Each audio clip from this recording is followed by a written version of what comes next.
শহীব, হ্যাঁ আমার না মোমোস খেতে খুব ইচ্ছা করতেছে। ঠিক আছে, আমি নিয়ে আসতেছি, তাড়াতাড়ি আসো। হুম। এই যে ভাইয়া, এক প্লেট মোমোস কত টাকা? 150 টাকা।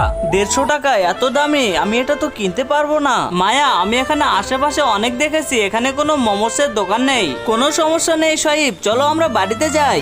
কখনো কখনো আল্লাহ মানুষকে এমন একটা রাস্তায় দাঁড় করিয়ে দেয়, একটু খুশি পাওয়ার জন্য কখনো হাজারো খুশিকে কুরবানি দিতে হয়।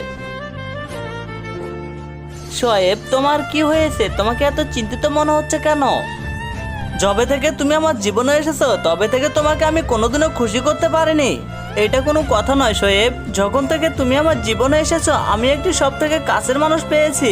আমি জানি তুমি আমার পিছনে টাকা খরচ করতেছো না, কিন্তু এটা তো আমার ভালোর জন্যই। কিন্তু তার আগে তোমার কাছে কোনটা সব থেকে বেশি দামি, এক বস্তা টাকা নাকি মা বাবা? যদি মা বাবা হয় ভিডিওতে একটি লাইক করে চ্যানেলটা সাবস্ক্রাইব করে দিও। লাইক সাবস্ক্রাইব যদি তুমি না করো তাহলে আমি বুঝে নেব তুমি মা বাবাকে একটুও ভালোবাসো না। কিন্তু আমি তো জানি তুমি এই টাকাগুলো আমার অপারেশনের জন্য জোগাড় করতেছো।